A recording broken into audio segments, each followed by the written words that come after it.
Self-confidence is a game changer. And in this video, we're going to cover the 2 pillars that can create and sustain a healthy dose of confidence in yourself. Let's go. Confidence is one of these things that drastically change the quality of your life. If you have confidence in yourself and you feel good about yourself, the way you show up in life, or the way you feel about yourself, the decisions you make, how you relate and how you show up with other people is drastically different than if you lack confidence, than if you doubt yourself, than if you feel insecure about the person you are. And so, in my opinion, confidence is the elixir of success because it's an enabler that allows us to be ourselves authentically and to create then from this place amazing things in our life. Now, the challenge is that often our self-confidence it's placed in our ego. And our ego loves to feel special, to feel needed, to feel important. And often it does that by being and feeling superior to others, by being better, looking smarter, appearing more beautiful, having more followers. And you can see that battle of superiority happening on social media all the time. But if your ego cannot feel superior to others, it's going to meet his need by feeling especially miserable. And that's when we play the victim. That's when we play the poor me. And we're trying to get as much attention as we can from this disempowered state. And that's why they say misery loves company. So what we really want to create is a sense of confidence in our true core, in our true essence, in who we really are. And in my experience, there are 2 pillars, 2 foundations that if we get it right, will naturally allow ourselves to shine this confidence authentically. You know, that quiet sense of confidence where you don't need to tell other people. You just know it's who you are, it's how you show up. And the first one, the first pillar to create that sense of healthy dose of confidence in your life is to accept yourself, all of yourself. Now, think about this for a moment. The part of you, the aspect of yourself, your body, all those things that you don't accept about yourself, that you dislike about yourself, or that you try to hide, will become your limitations. Because it's going to push you to hide yourself, to play small, to not show and not expose yourself those flaws, those weaknesses, and those aspects of yourself to other people. So on one level, if you're not accepting yourself as who you really are, and your flaws and all of yourself, how can you fully exude confidence, a deep sense of self-worth in yourself? It's incongruent. So we have to choose.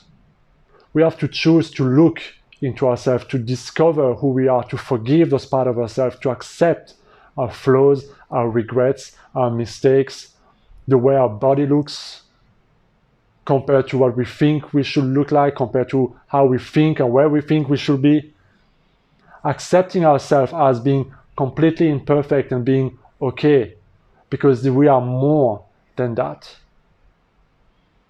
And true confidence is not in only showing the good thing about yourself, is not in only bragging about who you are, how much you're doing. A true self of confidence is when you are able to be vulnerable, is when you are able to show your emotions and who you really are and to be okay with it. That's a true sign of strength and confidence in yourself. And this is a process that can take time because depending on where you are on your journey and where you're starting off, it's okay. Just notice, what are you trying to hide from other people? What are those things that you really don't want other people to see in you? What are you feeling ashamed about? What are you feeling embarrassed about? Because there's nothing more that destroys our confidence than shame and embarrassment about who we are, what we do, or what we should have, and all that thing. So we have to go and meet those parts of us with compassion and love and heal ourselves. And so give yourself forgiveness, give yourself compassion, give yourself acceptance. Start where you are. And you will feel not only relieved because it will allow you to show up as who you really are with other people. Because the more you accept yourself, the less you need other people to accept you, because it doesn't matter so much anymore. Which leads me to the second pillar to create this strong sense of healthy confidence in yourself. And that is to stop seeking for external validation.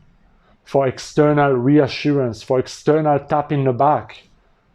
And unfortunately, so many of us depend on other people to feel loved, to feel important, to feel right, to validate the choice and the decisions we make.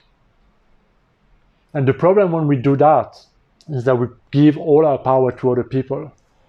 Because in one way, we don't trust ourselves. In one way, we're not accepting something. But in one way also, we don't want to take responsibility for making the wrong decisions, for our failures, for appearing weak. And so we want other people to run our life for us. And that's why we like to ask, hey, what do you think I should do? So why don't you start trusting yourself? Trust your intuition, trust your decision. Trust doing what you think is the right thing to do. Start putting your own need first instead of always trying to be liked by other people. Because very often in my experience, when people try and need that kind of external validation, very often they are a little bit like people pleaser. They avoid confrontation, they want everybody to like them, and they only show those good aspects of themselves. And they tend to put other people's need above theirs. So show up in your life as the person you want yourself to be, as the person you need. Sometimes we're waiting for someone, something, someplace to change our life. Be that person. Take yourself on a date. Follow your intuition. Do something spontaneous that you feel called to do. Even if it leads to a mistake, even if it leads to a screw up, even if you're not sure how you're going to do it. Make the decision by yourself. This is one of the simplest, most effective steps to claim that power back and to validate your own needs, to validate your own self of who you really are, and to decide for yourself how you're going to live your life and where you're going to go. And I know that sometimes we need other people's point of view, we need their feedback, we need their expertise, we need other people because we live in an interconnected world. I get that. And sometimes this has its place. But here I talk in a pattern where it's disempowering us and we feel insecure and we need other people to make us feel secure and make us feel like we're doing the right thing. But if you keep on doing that, you'll always have your confidence crushed every time you feel insecure. Nobody is there to reassure you that you're doing the right thing. And so you'll end up being needy. So instead, take charge, take responsibility for your life. And you'll be amazed at how fast your own confidence will start to soar and grow. So instead of putting that external focus on other people's approval, find a way to approve of yourself, your decision, how you look, what you do, everything. And see what happens. Those are the two pillars that truly makes a big difference in not only being confident, but being who you are, showing up authentically as yourself. And once you start to flow into that state, naturally you'll become that person. Naturally your decisions, the way you think, the way you show up, your energy will start to become congruent with that. So all we need to do is create that momentum by applying those two pillars and letting that natural confidence that you already have in you simply express itself. Simply express yourself and who you really are. I hope you enjoyed this video, guys. Let me know what you think in the comments down below. If you have questions, comment. I'll be very happy to hear about it. And I will see you guys in my next video. As always, give me a like, a subscribe. I will see you next time. Be well.